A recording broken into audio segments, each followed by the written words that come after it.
कांग्रेस विधायक विजय वडेट्टीवार ने भाजपा नेता पंकजा मुंडे से पार्टी छोड़कर स्वतंत्र रूप से ओबीसी समाज का नेतृत्व करने की अपील की है। उन्होंने कहा, पंकजा मुंडे भाजपा छोड़ दे और महाराष्ट्र की पहली महिला मुख्यमंत्री बने, इसके लिए हम पूरा समर्थन देंगे। उन्होंने विदर्भ के 11 जिलों में मंडल यात्रा शुरू करने की घोषणा करते हुए ओबीसी जातिगत जनगणना, अलग ओबीसी मंत्रालय, महाज्योति योजना के लिए 1000 करोड़ रुपए का प्रावधान और बैकलॉग के रिक्त पदों को भरने की मांग की। इस दौरान उन्होंने राज्य सरकार पर भी तीखा हमला बोलते हुए समृद्धि महामार्ग, भूमि अधिग्रहण, ठेकों और विभिन्न कथित घोटालों को लेकर सवाल उठाए। साथ ही नासिक, मुंबई और राष्ट्रीय राजनीति से जुड़े कई मुद्दों पर टिप्पणी करते हुए भाजपा पर निशाना साधा। उनके इस बयान से महाराष्ट्र की राजनीति में नई चर्चाओं का दौर शुरू हो गया है। पण ओबीसी नेतृत्वाला बाजूला सारण्याचं काम मुंडे साहेबांच्यापासून अन्याय सुरू झाला आहे। ते आज गेलेत बिचारे, त्यामुळे त्यांना असं वाटत असेल की आम्हाला न्याय मिळत नाही, कदाचित पक्षामध्ये आम्हाला आमच्या सगळ्या एवढ्या त्यागाला महत्त्व नाही, त्या उद्वेगातून ते म्हणाले असतील कदाचित। ह्या भावना कधी कधी बोलून दाखवतो, ज्यावेळेस त्रास वाढतो त्यावेळेस त्या भावना सहज येतात। पण मला वाटतं की पंकजाताईंना आमची विनंती राहील, एक ओबीसी नेता म्हणून, की तुम्ही अशा प्रकारचं पाऊल न उचलता बिनधास्त पक्षातून बाहेर पडा, ओबीसीचं नेतृत्व करा आणि महाराष्ट्राचे तुम्ही ओबीसीचे पहिले महिला मुख्यमंत्री व्हा, यासाठी आम्ही तुम्हाला साथ देऊ। बाहेर पडा भाजपातून आणि या मैदानात आमची त्यांना विनंती असणार आहे। 100% घेऊ, हायकमांडला विचारून घेऊ। तो अर्थात माझा अधिकार नाही। तुम्ही म्हणाल की वडेट्टीवार सर्वोच्च नाही आहे, छोटा कार्यकर्ता आहे, पण आमची विनंती राहील की हायकमांडला सुद्धा या नेतृत्वाला सोबत घेतलं पाहिजे। मंडल आयोगांच्या सर्व शिफारसी लागू करून या राज्यातील आणि देशातील ओबीसीला, शेतकऱ्याला न्याय मिळावा, या प्रमुख मागणीसह यात्रा 11 जिल्ह्यामधून प्रवास करून चंद्रपूरला याचा समारोप होणार आहे। केंद्र सरकारकडे अनुसूचित जाती जमातीप्रमाणेच ओबीसीची जातनिहाय जनगणना करावी, ही यातली प्रमुख मागणी आजच्या ओबीसीच्या आमच्या यात्रेच्या निमित्तानं आम्ही केंद्र सरकारकडे मागतो आहोत आणि यासाठीची जनजागृती आहे। केंद्र सरकारने ओबीसीसाठी स्वतंत्र मंत्रालय निर्माण केलं पाहिजे, ही सुद्धा प्रमुख मागणी या ठिकाणी आहे। राज्य सरकार केवळ ओबीसीचे मतं घेऊन सत्तेवर आसून होतं, पण ओबीसीला मात्र देताना यांची दुपट्टी भूमिका राज्य सरकारची नेहमी राहिली आहे। सगळ्या मंडळाला जेवढा निधी दिला जातं तेवढाच निधी ओबीसीची मोठी संख्या असूनही आम्हालाही तेवढाच निधी देतात।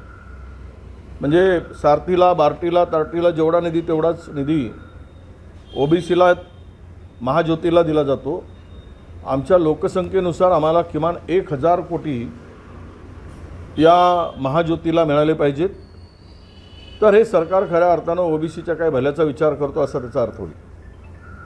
इतर बहुजन कल्याण विभागातर्फे प्रत्येक जिल्ह्यामध्ये महात्मा ज्योतिबा फुले ओबीसी भवन निर्माण करण्यासाठी सरकारने निधी दिला पाहिजे, ही सुद्धा एक प्रमुख मागणी आहे। आणि यामध्ये ओबीसीचा 1 लाख पदाचा बॅकलॉग आहे, ते सरकार भरतच नाही आहे आणि त्या 1 लाख पदाचा बॅकलॉग पूर्णतः त्वरित भरावा, कारण नेहमीच महायुतीच्या सरकारकडून ओपन टू ऑल ओपन, म्हणजे एखाद्या विद्यार्थ्याला जर 125 मार्क्स असतील तर तो कुठल्याही कॅटेगरीचा असो तो ओपनमध्ये आला पाहिजे, त्याच्या खालचे मग सगळे कॅटेगरीमध्ये आले पाहिजे।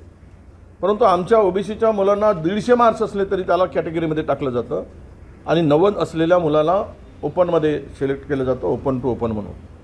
हा अत्यंत धोकादायक निर्णय केंद्र आणि राज्य सरकारने घेतलेला आहे। त्यामुळे ओबीसीवर आणि कॅटेगरीच्या लोकांवर, SC STवर प्रचंड अन्याय या निमित्तानं, या JRच्या निमित्तानं होतो आहे।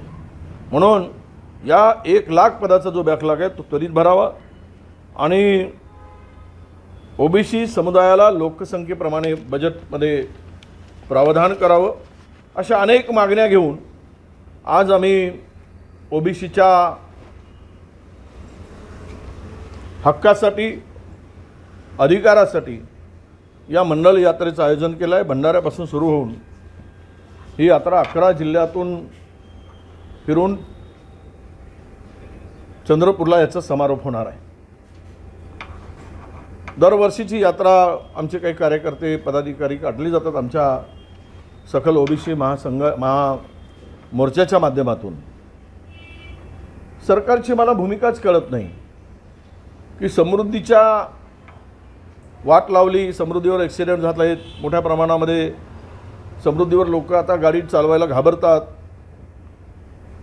काय दोष आहेत ते कळत नाही. आता समृद्धीचं एक्सटेन्शन करून भंडारा, गडचिरोली, नागपूर, आपला चंद्रपूर, गोंदियापर्यंत याचा मार्गसाठी जवळपास विदर्भामध्ये 5 पॅकेज 5-5 हजार कोटीचे 30,000 कोटीची कामं आणि मोठ्या कंत्राटदाराला फायदा मिळवण्यासाठी ही कामं छोटी नाही, क्लब करून 5-5 हजार कोटीची कामं. महाराष्ट्रात फक्त 15-16च कॉन्ट्रॅक्टर आहेत ही कामं घेऊ. महाराष्ट्रात म्हणजे देशात, महाराष्ट्रात नाही देशभरामध्ये या 16च लोकांना काम मिळावं आणि टक्केवारी बरोबर वसूल व्हावी 20% आणि शेतकऱ्यांचं नुकसान व्हावं. या ठिकाणी भंडारा, गोंदिया, चंद्रपूर, गडचिरोलीच्या सर्व शेतकऱ्यांनी त्यांच्या जमिनी देणार नाही असा निर्धार केला आहे.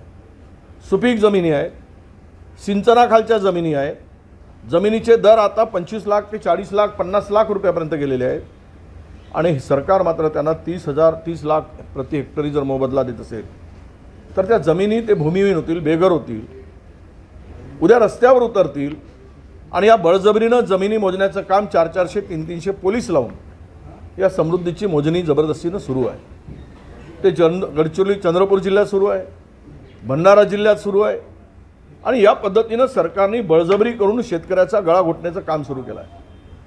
त्यामुळं या सर्व शेतकऱ्यांनी, या 4 जिल्ह्यातील शेतकऱ्यांनी त्याला विरोध केला आहे. सरकारने हा महामार्ग समृद्धी महामार्ग करत असताना हा केवळ कोणासाठी आहे?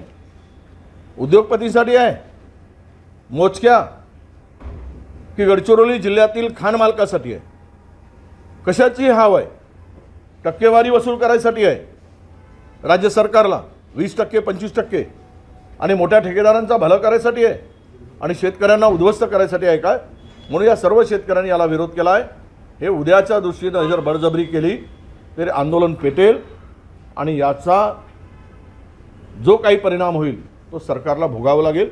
हे सरकारने लक्षात घेऊन या समृद्धीच्या संदर्भात पुनर्विचार केला पाहिजेत अशी आमची स्पष्टपणे मागणी आहे.